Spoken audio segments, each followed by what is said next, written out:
everyone, welcome to my YouTube channel. My name is Shweta and currently I am second year BSc Nursing student at GMC Orai. आज के video में हम बात करने वाले हैं कि BSc नर्सिंग करने के बाद क्या फ़ायदे रहते हैं, क्या नुकसान रहते हैं एंड आपको BSc नर्सिंग क्यों करना चाहिए एंड क्यों नहीं करना चाहिए। तो सारी चीज़ों पे आज हम डिस्कस करेंगे।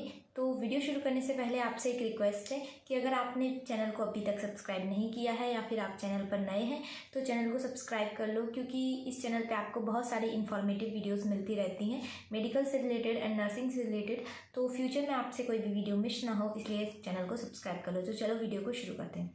तो BSc नर्सिंग बेसिकली एक 4 साल का डिग्री कोर्स होता है जिसमें आपको नर्सिंग के बारे में, पेशेंट केयर के बारे में, ड्रग एडमिनिस्ट्रेशन के बारे में बहुत सारी चीज़ें सिखाई जाती हैं। एंड इस कोर्स को करने के बाद आपके पास बहुत सारे करियर ऑप्शंस रहते हैं। लाइक आप इंडिया में जॉब कर सकते हैं, आप फॉरेन भी जा सकते हैं, आप RN बन सकते हैं, NCLEX RN बन सकते हैं। तो बहुत सारे, अगर हम जॉब के पर्सपेक्टिव से देखें तो BSc नर्सिंग एक बहुत ही अच्छा कोर्स है एंड अभी ही नहीं, फ्यूचर में भी इसकी बहुत ज़्यादा डिमांड है। और सबसे ज़्यादा इसका जो ट्रेंड आया था वो कोरोना के टाइम पे आया था, क्योंकि जब कोरोना आया था हमारी कंट्री में तो उस टाइम पे नर्सेस की बहुत ज़्यादा कमी थी। तो उसको देखते हुए लाइक BSc नर्सिंग का थोड़ा सा ट्रेंड बढ़ गया था उस टाइम पे एंड अभी भी इसका स्कोप बहुत ज़्यादा है। और BSc नर्सिंग मतलब आप करने के बाद फ्री नहीं रहोगे। फ्री कहने का मतलब आपको जॉब मिलनी गारंटेड है, क्योंकि इंडिया में नर्सेस की इतनी ज़्यादा कमी है और हर साल वैकेंसीज़ निकलती रहती हैं, अलग अलग वैकेंसीज़ निकलती हैं। तो आप अपने इंटरेस्ट के अकॉर्डिंग आप अपनी जॉब को चूज़ कर सकते हो, ठीक है। तो अब हम बात करते हैं, लाइक मैं इसमें देखो थोड़ा सा मैं आपको MBBS, BSc नर्सिंग और पैरामेडिकल के बारे में बताना चाहती हूँ, क्योंकि आप अगर उन चीज़ों के बारे में थोड़ा सा जानोगे तो आपको लगेगा कि मैं क्यों कह रही हूँ BSc नर्सिंग करने के बारे में। देखो, अगर आप MBBS करना चाहते हो या फिर देखो, पहली बात तो ये वीडियो स्टार्ट करने से पहले मैं बोल रही हूँ कि कोई भी इसको अपने पर्सनल नहीं लेगा। ये मैं जस्ट एक कंपैरिजन बता रही हूँ ताकि आपको समझ में आए डिफरेंस, बाकी इससे ज़्यादा कुछ नहीं, ठीक है। तो सबसे पहले अगर आप MBBS करना चाहते हो तो उसके लिए इंडिया में आप गवर्नमेंट कॉलेज से MBBS करना चाहते हो तो उसके लिए आपको नीट क्रैक करना पड़ेगा। एंड नीट जो है वो सबको पता है बहुत ज़्यादा ईजी नहीं होता है, ईजी तो होता ही नहीं है, ठीक है। ऐसे ही बहुत सारे अटैम्प्ट्स लग जाते हैं।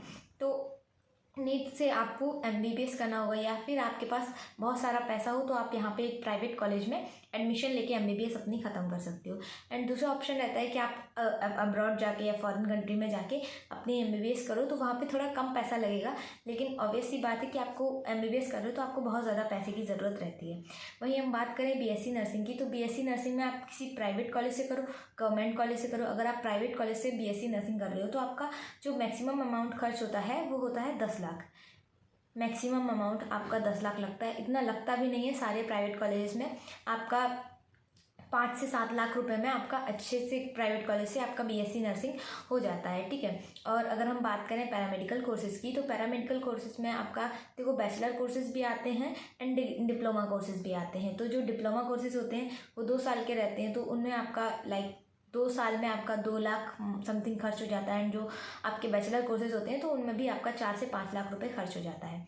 एंड देखो, BSc नर्सिंग अगर आप गवर्नमेंट कॉलेज से कर रहे हो तो लाइक अगर आप किसी भी स्टेट गवर्नमेंट कॉलेज से कर रहे हो तो वहाँ पे आपका 1 लाख रुपए खर्च हो जाता है 1 साल में, गवर्नमेंट कॉलेज की बात करें। लेकिन अगर आप एम्स जैसे कॉलेज से करोगे तो एम्स जैसे कॉलेज में क्या है कि आपका 10,000 रुपये मैक्सिमम खर्च होगा 4 साल में।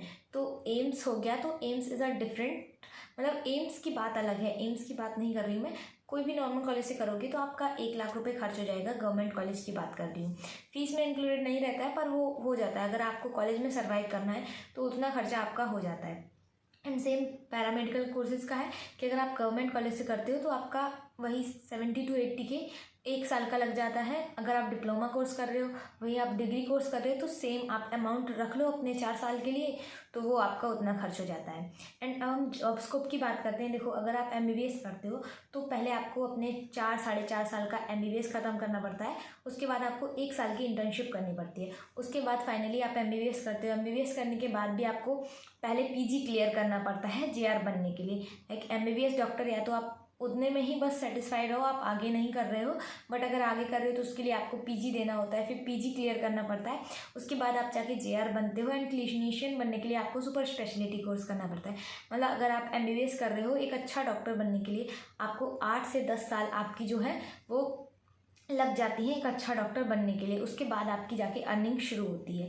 अगर आप MBBS कर रहे हो केवल, MBBS के बाद तो आपको उतनी ज़्यादा अच्छी सैलरी नहीं मिलती है, इंडिया के अंदर बात कर रही हूँ।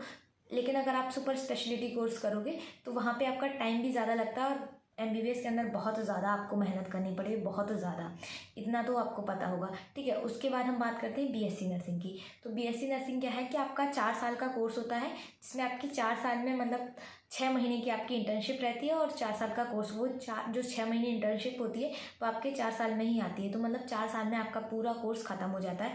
उसके बाद आप या तो मतलब नर्सिंग ट्यूटर बन जाओ, उसके लिए आपको MSc करनी होती है। अगर ट्यूटर नहीं बन रहे हैं आप, ट्यूटर नहीं बनना चाह रहे हैं, मतलब MSc नहीं करना चाह रहे, तो आप डायरेक्टली लाइक CHO का एग्ज़ाम दे सकते हैं, NO का एग्ज़ाम दे सकते हैं, या फिर किसी एक पर्टिकुलर फील्ड में आपको आपको साइकेट्री में करना है तो आप साइकेट्री में स्पेशलिटी कोर्स कर सकते हैं।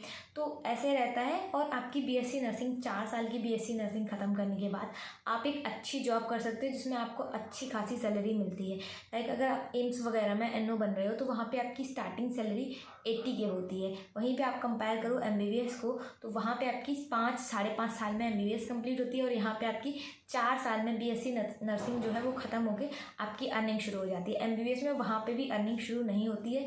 अगर आप आगे पढ़ रहे हो तो आपको, और ऐसा भी नहीं कि आप पढ़ाई के साथ साथ अपना क्लिनिकल रन कर सको, क्योंकि बहुत ज़्यादा मतलब हेक्टिक लाइफ होती है उस टाइम पे MBBS के लिए भी। तो ये रहता है कि आप 1 साल पहले ही उनसे अर्निंग कर रहे हो। ठीक है, अगर हम बात करें पैरामेडिकल कोर्सेज़ की, अगर आप डिप्लोमा कोर्सेज कर रहे हो, देखो अगर आप डिप्लोमा कोर्सेज कर रहे हो तो वो तो आपका 2 साल में ही ख़त्म हो जाएगा, एंड अगर आप बैचलर कोर्स कर रहे हो तो वो आपका 4 साल में ख़त्म होगा। लेकिन यहाँ पे डिफरेंस क्या रहता है BSc नर्सिंग और पैरामेडिकल में? अगर आप पैरामेडिकल कर रहे हो तो आप किसी एक पर्टिकुलर फील्ड में ही अपना काम कर सकते हो, और उस पर्टिकुलर फील्ड के लिए आपकी जब वैकेंसीज निकलेंगी तभी आप अप्लाई कर पाओगे। एंड BSc नर्सिंग क्या है, आपको ओवरऑल डिमांड रहती है BSc नर्सिंग की। जैसे पैरामेडिकल आप मान लो फिजियोथेरेपिस्ट, मतलब फिजियोथेरेपी कर रहे हो, तो फिजियोथेरेपी अगर आप बैचलर कोर्स कर रहे हो या फिर डिप्लोमा कोर्स कर रहे हो तो वहाँ पे क्या है कि आप बस फिजियोथेरेपी के लिए ही काम करोगे ना, मतलब फिजियोथेरेपी ही करोगे, फिजियोथेरेपिस्ट बनोगे या फिर फिजियोथेरेपी का टेक्नीशियन बनोगे। तो उसमें क्या रहता है कि आपको जब फिजियोथेरेपी के लिए वैकेंसी निकलेंगी तभी आप फॉर्म फिल करोगे। एंड BSc नर्सिंग क्या है, यहाँ पे आपको मतलब कहीं पे भी किसी भी जो है हर जगह आपकी ज़्यादा डिमांड रहती है। तो यही अंतर होता है BSc नर्सिंग पैरामेडिकल में। ऑल्दो MBBS का भी मैं आपको बता चुकी हूँ, तो आपको समझ में आ गया होगा कि मैं क्यों, मतलब ऐसा नहीं कि मैं कर रही हूँ तो वो कोर्स अच्छा है, बट क्यों अच्छा है उसका मैंने आपको रीज़न भी दिया है। सो अगर आप BSc करते हो तो डिसएडवांटेज क्या रहता है, तो आई थिंक अभी तक जो मुझे डिसएडवांटेज समझ में आया है 1 साल के अंदर अंदर, वो यही है कि जो 4 साल में आप BSc नर्सिंग करोगे, बस वही 4 साल आपके बहुत ज़्यादा मान लो बिजी रहते हैं। बिजी रहने का मतलब कॉलेज में आपको बहुत ज़्यादा काम मिलता है, काम कहने वाला assignment, clinical, theory, compensation and vacation नहीं मिलेंगी अगर मेरे जैसा कॉलेज रहा तो, क्योंकि यहाँ पे वैकेशन तो बिल्कुल नहीं मिलती है। तो बस यही एक डिसएडवांटेज है।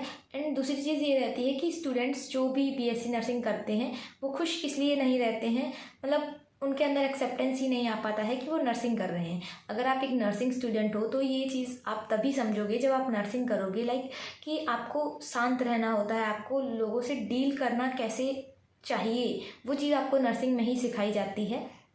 नर्सिंग कहने का मतलब आप मेडिकल फील्ड में ही आके उस चीज़ को समझ सकते हो। ठीक है, तो बहुत सारे लोग क्या करते हैं कि वो नहीं एक्सेप्ट कर पाते हैं कि वो एक नर्स हैं। तो और कभी कभी क्या होता है कि लोगों को जैसे वो कुछ और करना चाहे, लाइक कोई मतलब पुलिस की तैयारी करना चाहता है, उसको ज़बरदस्ती आपको नर्सिंग में घुसा दिया, और यहाँ पे ऐसे ही इतना ज़्यादा काम रहता है, ऊपर से बच्चा पहले से खुद को एक्सेप्ट नहीं कर पा रहा है, तो बस वहीं पे प्रॉब्लम आती है। बाकी नर्सिंग में कहीं पे भी कोई प्रॉब्लम नहीं होगी आपको। फ्यूचर की बात करें तो बहुत अच्छा जॉब मतलब जॉब स्कोप रहता है, करियर स्कोप रहता है आपका। आप अगर इंडिया में आपको पसंद नहीं आ रहा, आप फॉरेन जाके भी जॉब कर सकते हो, और फॉरेन में तो सैलरी मतलब आपकी और ज़्यादा रहती है। तो यही चीज़ थी। तो आई होप कि आपको ये वीडियो समझ में आई होगी। इसके बाद आपको बहुत सारा डाउट आएंगे, आई नो डाउट आएंगे, क्योंकि ऐसा मैंने एक्सप्लेन किया है, हो सकता है मैंने बहुत अच्छे से एक्सप्लेन ना किया हो, मतलब आपको नहीं समझ में आया हो, तो आप लोग कमेंट बॉक्स में मेंशन कर देना आपको जो भी चीज़ समझ में नहीं आ रही है, मैं रिप्लाई ज़रूर दूंगी। एंड अगर आपको वीडियो पसंद आई हो, वीडियो इन्फॉर्मेटिव लगी हो, तो एक लाइक कर देना, अपने दोस्तों के साथ भी शेयर कर देना। एंड नर्सिंग एस्पिरेंट हो तो फॉलो ही कर लो, क्योंकि आपके लिए तो बहुत ज़्यादा चीज़ें मैं लाती रहती हूँ जो आपकी प्रिपरेशन में भी बहुत ज़्यादा हेल्प करेंगे। एंड आपके लिए कोई भी नोटिफिकेशन अगर निकलता है तो सबसे पहले आपको यहाँ पे इन्फॉर्मेशन मिल जाती है। सो आज की वीडियो के लिए इतना ही है, मिलते हैं नेक्स्ट वीडियो में, बाय बाय।